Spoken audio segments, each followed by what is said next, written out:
어린이 여러분 안녕하세요. 한 주간 잘 지냈어요? 오늘은 어린이 여러분에게 믿음과 행복에 관해서 어린이 여러분에게 말씀을 전해드리려고 합니다.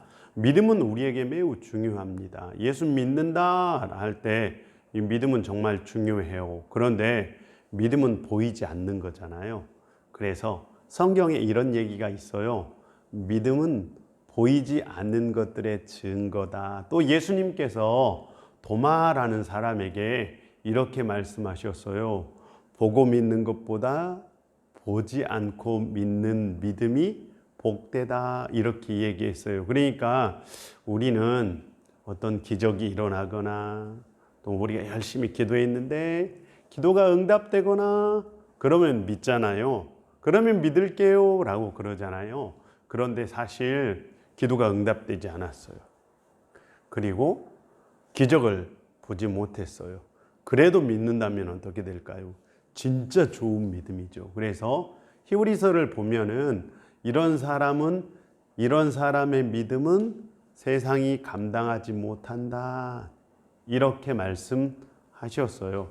오늘은 예수님께서 성령에 이끌려 광야로 갔는데 광야에서 마귀에게 세 가지 시험을 받았다라는 마태복음 4장의 말씀을 전해드리려고 해요. 마귀가 와서 40일 동안 예수님께서 금식 기도를 했거든요. 그런데 마귀가 와서 이렇게 얘기를 했어요. 네가 정말 능력이 많으면 여기 있는 돌들을 떡으로 한번 만들어 봐라. 너에게는 그런 능력이 있지 않느냐. 그랬더니 예수님께서 돌들을 떡으로 만든 것이 아니라 이렇게 얘기했어요. 사람이 떡으로만 살 것이 아니고 하나님의 말씀으로 산다. 이렇게 말씀하셨어요. 사실 우리가 성경책을 보면은 예수님께서 보리떡, 물고기 2마리와 보리떡 5개를 가지고 6,000명이나 되는 사람들 앞에서 기적을 일으켜서 그 많은 사람들에게 먹인 적이 있어요. 그러면 이 6,000명이나 되는 사람들이 예수님께서 일으키시는 엄청난 기적을 보았잖아요. 그러면 그 모든 사람들이 기적의 떡을 먹은 모든 사람들이 예수님을 믿었을까요? 그리고 예수님께서 주신 기적의 떡을 먹고 이 사람들이 진짜 행복해졌을까요? 그런데 성경을 보면 그렇지 않은 것 같아요. 그들 중에서 나중에 예수님을 오히려 배신하고 예수님을 십자가에 못 박은 사람들이 생겨났어요.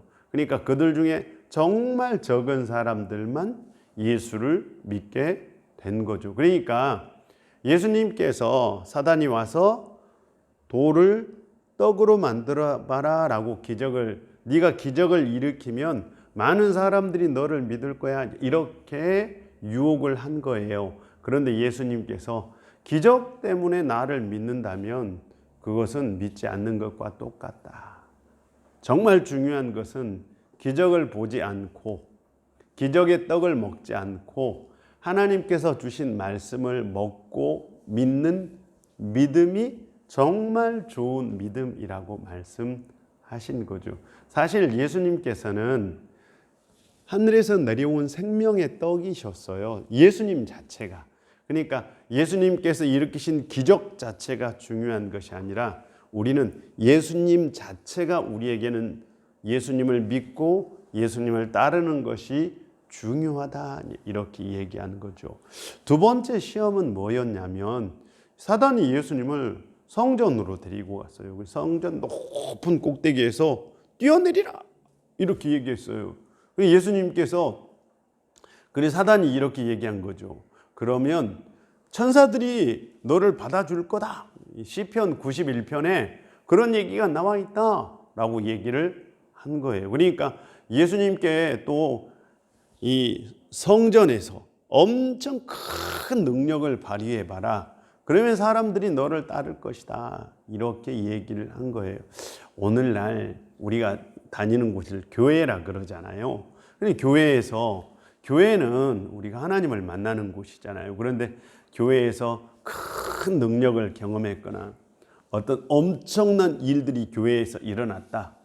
그래서 우리가 하나님을 믿어요 라고 하면 그 믿음은 좋은 믿음이 아니겠죠. 사실 교회는 예배 드리는 곳이에요.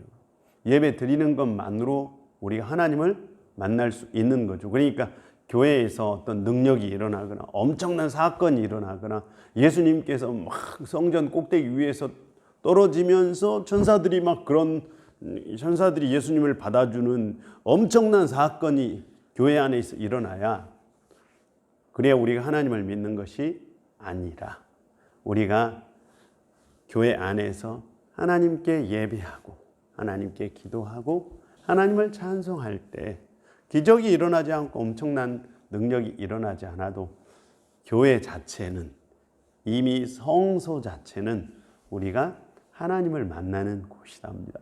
예수님께서 정말 멋지게 해결해 주신 거죠. 오늘 목사님이 행복의 방향이라고 설교 제목을 적어놨어요.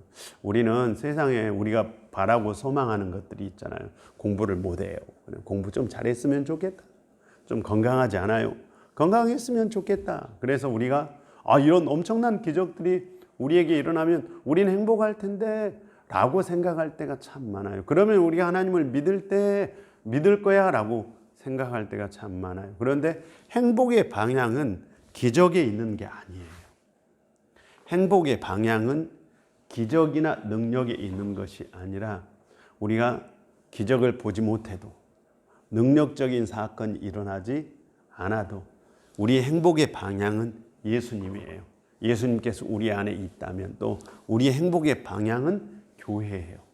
교회에서 우리가 예배하고 기도할 수 있다면 그것이 우리를 행복하게 해줄 것입니다. 세 번째로 사단이 와서 예수님을 시험했던 내용은 예수님 높은 산 위로 데리고 가요. 천하 만국을 쫙 보여주면서 얘기를 하는 거죠. 네가 나에게 경배하면 내가 이 천하 만국과 모든 영광을 너에게 주겠다. 그런데 한번 생각해 봐요. 천하 만국과 그 모든 영광은 사단 거예요? 아니면 하나님 거예요? 하나님 거예요. 사단은 자기 것처럼 거짓말하는 거죠.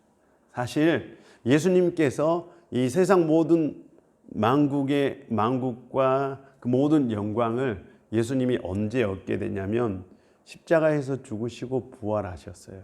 그리고 제자들에게 이렇게 말씀하셨어요. 내가 세상 모든 영광과 권세를 가지고 있다 이렇게 얘기를 하셨어요. 사실 우리가 사단을 쫓아가고 사단에게 경배해야 그런 세상 모든 만물과 영광을 우리가 가진 것이 아니라 우리가 하나님을 믿고 하나님을 따르면 하나님께서 우리에게 하늘의 영광을 우리에게 주신대요. 예수님께서 그것을 보여준 거죠. 그러니까 우리의 행복은 능력에 있거나 기적에 있거나 또는 사단이 우리에게 주는 달콤한 것들 이런 것에 있는 것이 아니라 우리에게는 이미 예수님이 우리의 행복이에요. 교회 안에 있다는 것만 우리의 행복이죠. 하나님께서 하늘의 영광을 우리에게 주셨다는 것이 우리의 행복입니다. 오늘 어린이 여러분 믿음이 이런 믿음 되었으면 좋겠어요. 목사님도 이런 믿음을 가지고 있었으면 좋겠고요. 뿐만 아니라 대한민국의 많은 그리스도인들이 목사님은 이런 믿음을 가졌으면 좋겠어요. 어린이 여러분 다음 주에 봐요. 안녕.